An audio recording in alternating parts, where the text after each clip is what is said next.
Hi guys! Today we are going to draw a fantasy sword and I will try to talk you through the process. Let's try this kind of format, if you don't mind, of course. I'm starting with a simple sketch just to figure out the basic composition. I'm doing it quickly and not worrying about the details at all. Now we move on to grayscale. Honestly, I think this step is super important when working with backgrounds. I've tried many times to paint backgrounds without grayscale, and every time I lose contrast and the picture looks flat. I mean it. If your artwork looks flat, then it probably is flat. Turn it to black and white and you will see all the mistakes right away. The main object should always stand out from the background. In my case, the background is a kind of twilight forest, so a dark sword will really pop against the light background. Don't forget the most important rule.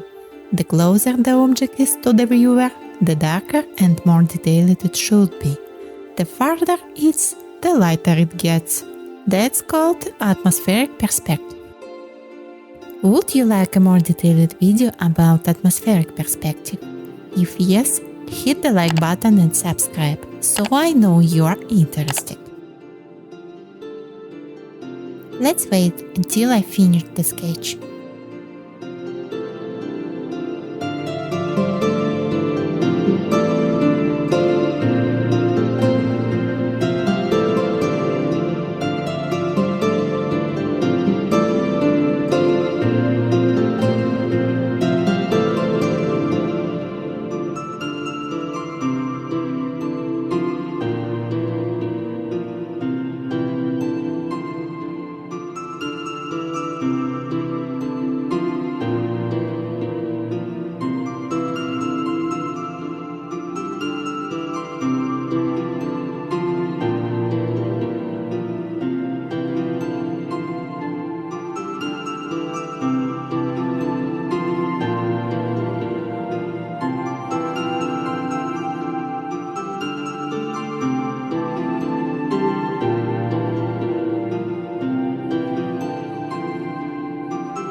And now we are smoothly switching from Photoshop to Clip Studio Paint. This is where I feel the most comfortable painting and rendering.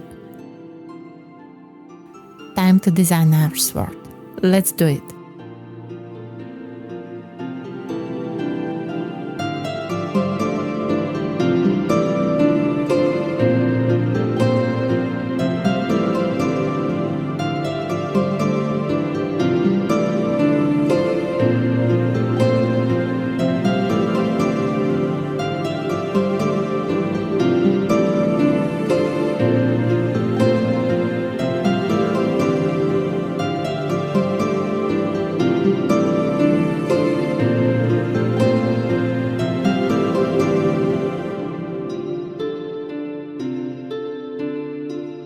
I want to add rim light right away to make the sword stand out even more.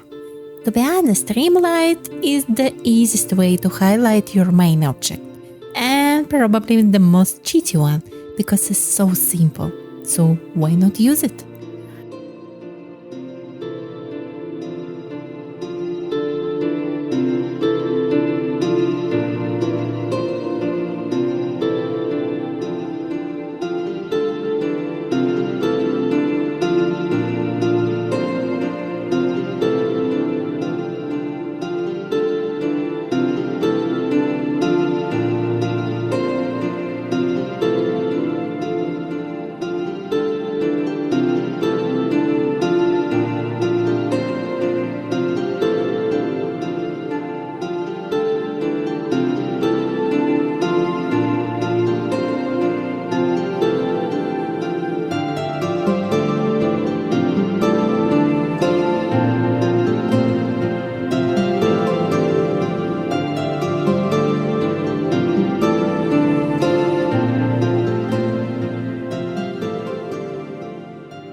I flip the illustration to figure out what feels off. You know, flipping your work is a good habit. When you stare at the same thing too long, you stop noticing mistakes.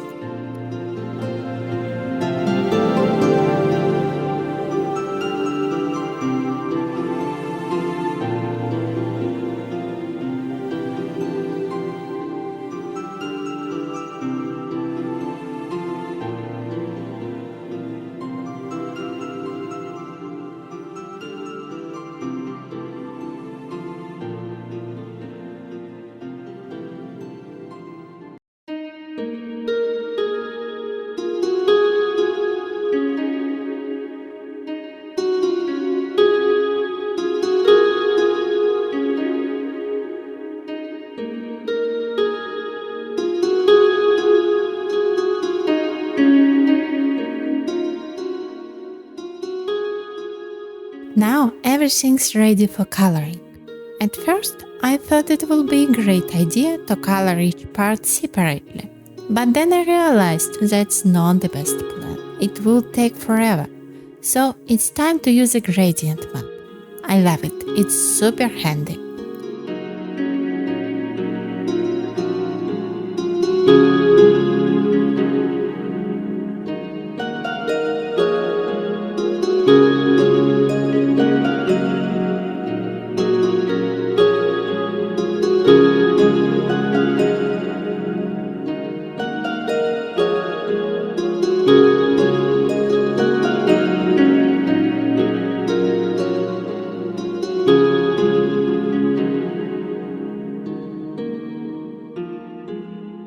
The sword is magical, not a regular one. I wasn't sure at first what I wanted it to look like, but I knew I wanted to add lava elements.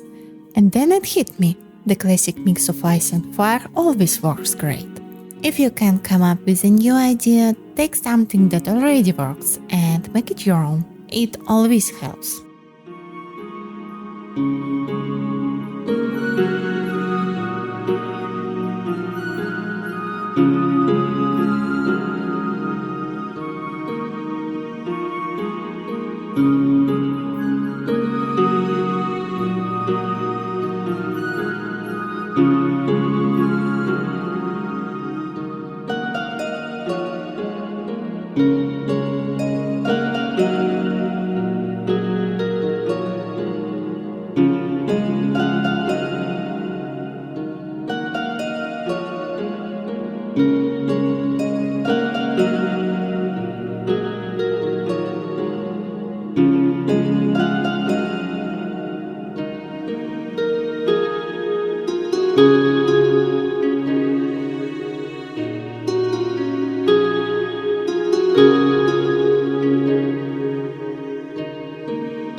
The fire team didn't feel strong enough to me. Let's add lava everywhere.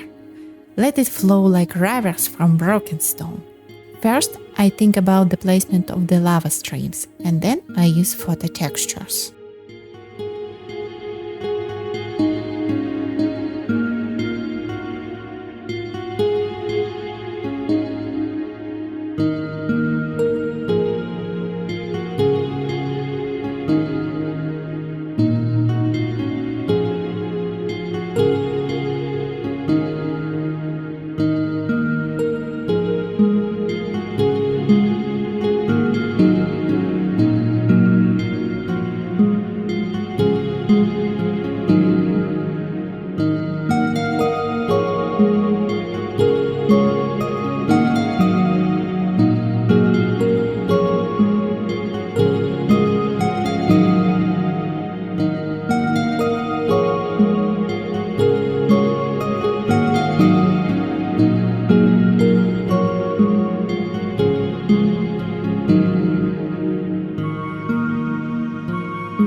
And don't forget, good art is all about contrast.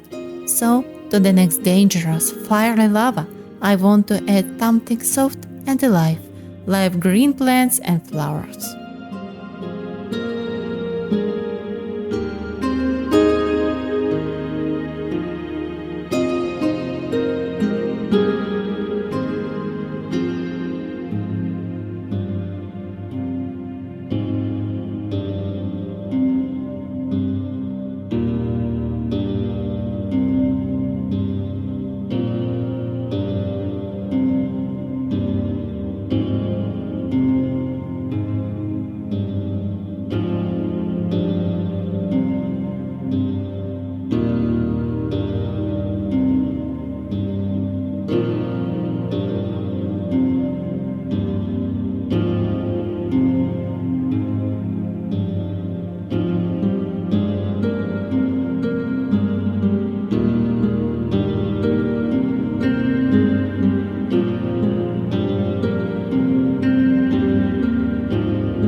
I think it turned out really pretty.